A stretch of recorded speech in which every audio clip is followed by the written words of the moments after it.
こんにちは。日本語講師のゆりです。こんにちは、おつつです。このポッドキャストでは日本人の価値観や日本の文化、食べ物や日常をテーマに自然な日本語で会話します。会話の種類と難しさは毎回網だくじで決めています。今日の会話の種類は関西弁です。会話の難しさは N5 から N1 です。それでは皆さん、楽しみながら日本語のリスニングにチャレンジしてください。おつつ、あと、皆さんも日本一星が綺麗に見える場所って知ってる？うちの庭から綺麗な星がようさん見える。田舎やろそれ。そう、田舎やから。確かに田舎は星が綺麗に見える。さあ、答えなんやけど、長野県にあると言われてる村なんやけど、2006年に環境省っていう、国のところが、日本一星が綺麗に見える場所として認定をしたところがあんねんな。その名が阿智村っていう。阿智村？せやねん。なんかね、長野県自体が海外からの観光客の方にとってめっちゃ有名っていう場所ではないやん。ないよね、多分。そうかな。場所的には東京の下で名古屋の右隣。名古屋の右の方にある。田舎や。結局田舎やないかい、星が綺麗に見えるところ。とはいえ、軽井沢もあるんやな。有名なところね。そう。あとは、日本アルプスに囲まれてて、山が多いから、スキーとかスノボーとか、ウィンタースポーツでも有名なんよね。自然豊かな場所やね。で、冬はウィンタースポーツなんやけど、夏やと、なんやろ。広い場所、山が囲んでて草原がある広い場所やから、それはそれで上高地っていう場所で人気なんやって。で有名なお寺も多いから、どうやろう、何回か日本に来てる人とかやったら行ったことあるかもしれん。で今言ったような有名どころは全部無視して日本一と言われてる星空だけを見に行ったんよな。水郷やな。そうで、キャンプで行ったんやけど、2日間行って、両方とも天気にすごく恵まれたから、もうね、言う通り、おっしゃる通り、絶景の星空やった。ええやん。やばい状況でしたね。満天の星空。めっちゃいい。流れ星も結構見えて、私、海と並んで星空が大好きなんよ。そうだからもう行ってよかったっていう話なんやけど、食べ物で言うと、食べたのはおやきってわかる？おやき？お餅みたいなやつ？おやきってあんま分からへん。なんか小麦粉の生地になんかね、具材が入ってるんよ。キムチとか、あとなんかレンコンとひき肉の甘い炒め物とか、そういうのが包んで入ってある。なんか肉まんみたいなイメージかな。そう。それよりも生地がちょっとパサパサしてるんやけど、って感じね。そう。それが美味しかったのと、あと五平餅やな。五平餅。聞いたことない？聞いたことあるけど、全然今画像がどういうやつか画像が出てこへんな。出てこへん。まあ、それを食べたんよな。で、なんか長野は、信州そばっていうのも、めっちゃ有名なんよ。ね。ほう。そうそうそう。で、そばは時間がなくて食べれんかったんよ、ね。食べれんかったんや。そばも食べたよっていう話かと思ったけど、ちゃうんかった。食べれんかったんですわ。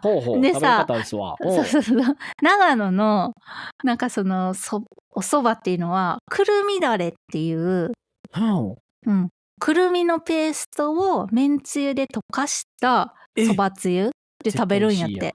そうやんな。そう。食べたくて、でもちょっとね、タイミングが合わんかったんよね。今、名古屋に住んでるから、ちょっとそれだけ今度食べに行こうかなって思うぐらい。めっちゃええやん。なんかどうなんやろ、くるみそばって甘いんかな。まあでも、くるみ自体が割と甘めって言ったらあれやけど、まあ甘い感じのものではあるから、こう、食べた時の、感じ方は甘いっていうのもありそうやけどな。確かに。なんかちょっと甘かったら、海外の人には、まあちょっと微妙かもしれんよな。確かにな。デザートなんかなんかみたいになりそうやもんな。そう。まあ、また食べに行ったらインスタにあげようかなと思って。おー、いいね。思ってるんですわ。ということでね、今まで長野県って東京とか行くとき通り過ぎるから、なんやろ、通り過ぎたことはあっても、観光したことっていうのはなかったんやけど、ちょっとこれさっき言ってもうた。待って、行き過ぎて甘いのかなって話をして、おつつは、そういうなんやろ、星空とか山とか、絶景とか自然には興味あるんやっけ？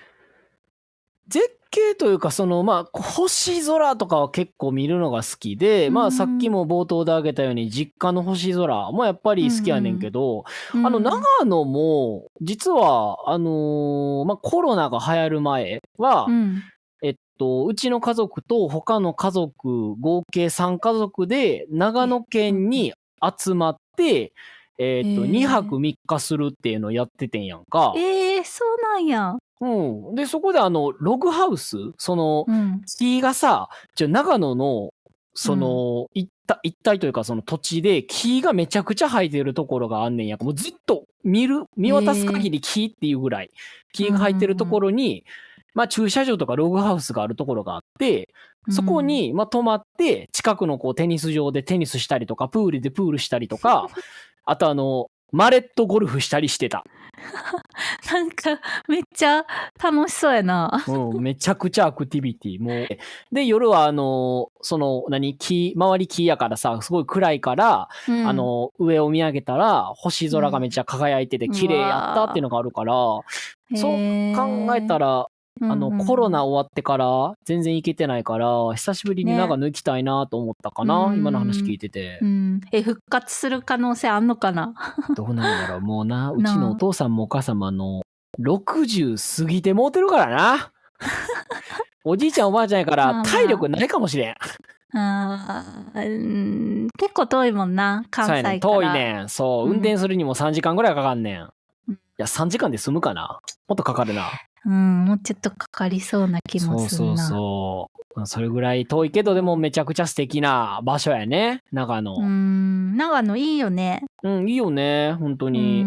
このさ、今回のまあ、せっかく行ってきたから、聞いてくれてるみんなにシェアしようと思って、このエピソードを考えてたんやけど、ちょっとその時、過去のことで思い出したことがあってまあ大学の友達の話なんやけど、まあちょっと今日はその話もしたいなと思ってんね。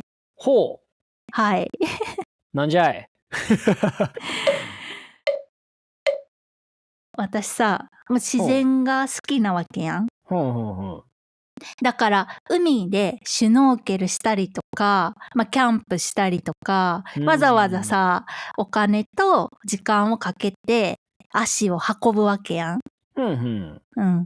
でさ、ちょっと前に大学の友達の集まりみたいなんがあって、うんで、まあその中の雑談でな、うん海が好きやから沖縄に住みたいんよなみたいな話をしたんよ。うんうんそしたら、わざわざそこまで行く必要あるん？和歌山の海じゃあかんの？って言われたんよ。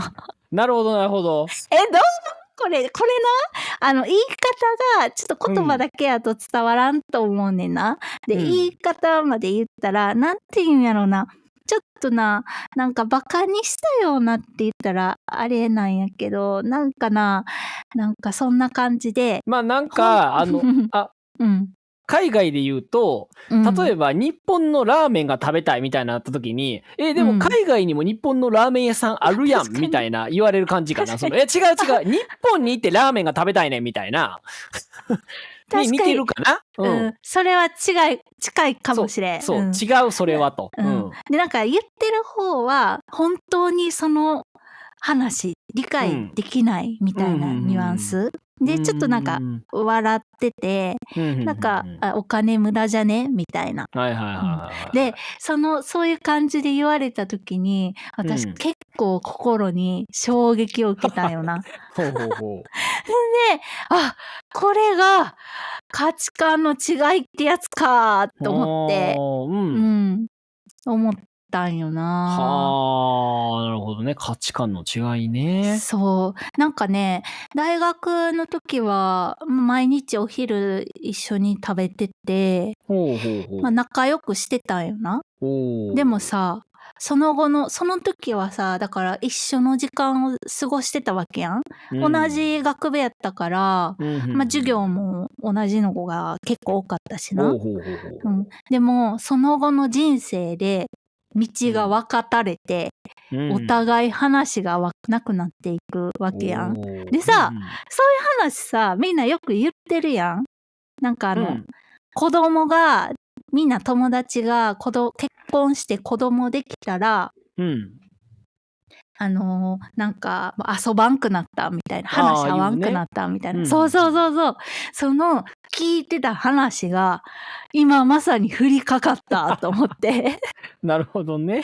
そう。で、それ言った友達は、男の人なんやけど、男性でね、子供が2人いて、最近家買ったとかで、まあちゃんとしっかりサラリーマンしてて、まあ私とは結構違うんよ。まあ私も結婚してるんやけど、まあ2人やしな、子供おらんから、なんか独身者と家族がいる人、だんだん話が合わんくなって、疎遠になるみたいな。まさにそれをね、体験した。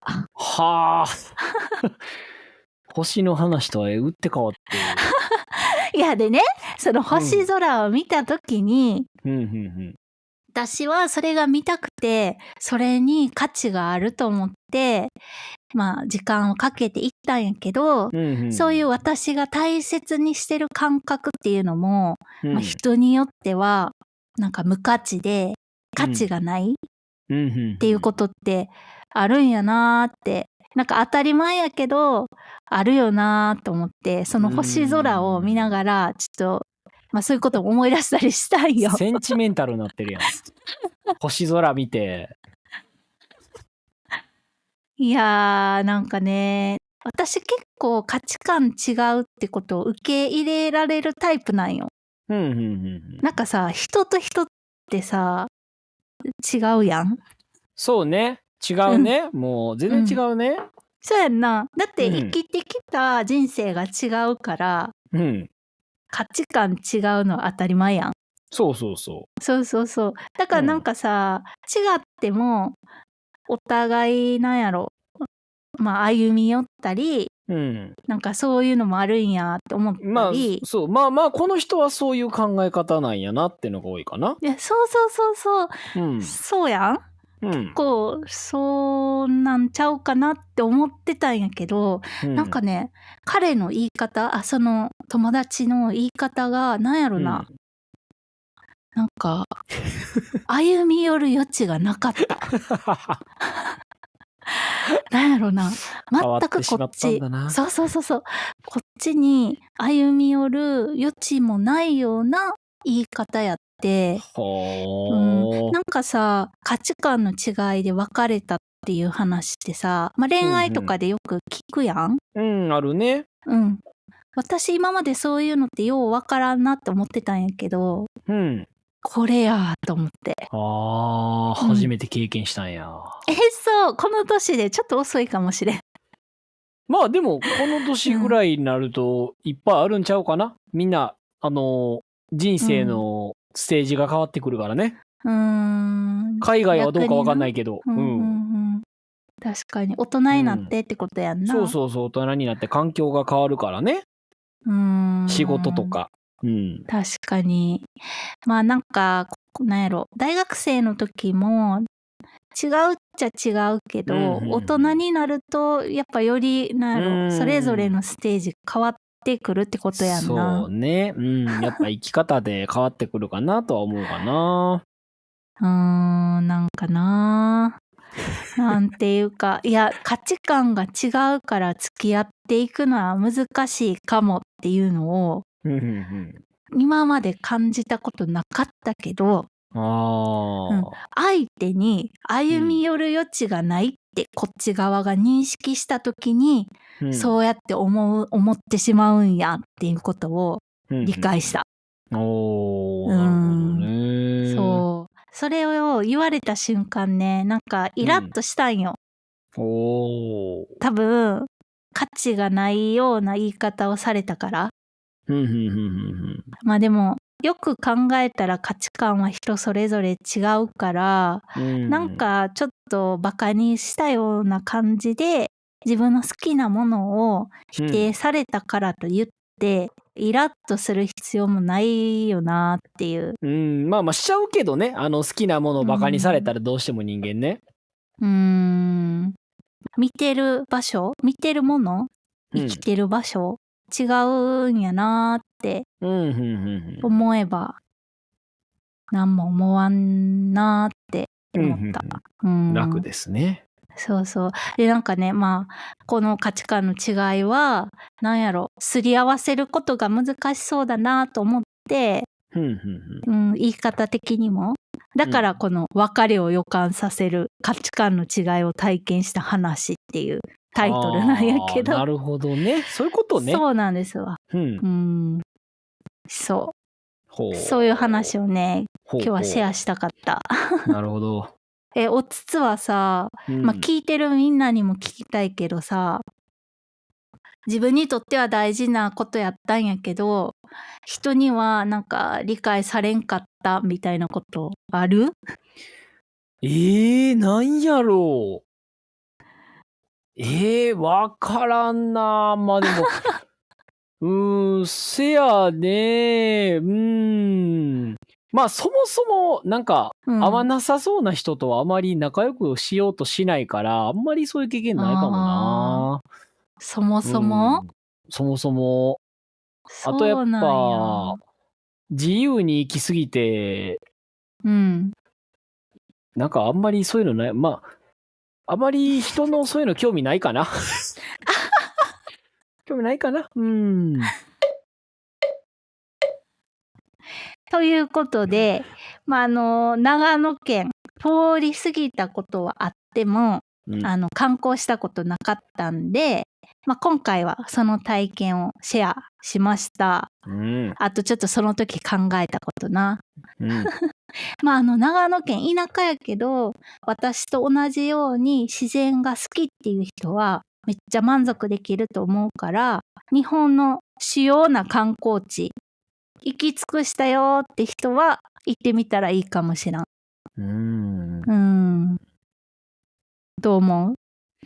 そやね。やっぱりメジャーなところだけがいいものでもないから、そういうところも行って、ぜひ美味しいもの食べて帰ってきたら、なんか新しい体験ができていいんじゃないかなと思うかな。せやな。長野のね、今回私上の方は全然行ってないんよ。だから、もし長野の上の方行ったよって人がいたら、どんな感じやったか教えてほしいです。今度行こうと思ってる。素晴らしい。さらに僕らはインスタ、フェイスブックをやっています。声だけでは伝わりにくいものはインスタで写真をアップしたりしています。ぜひフォローしてください。お願いします。今回の長野旅行もインスタに上げているので、興味がある人は見てみてください。今日もありがとうございました。ではまた次のエピソードで。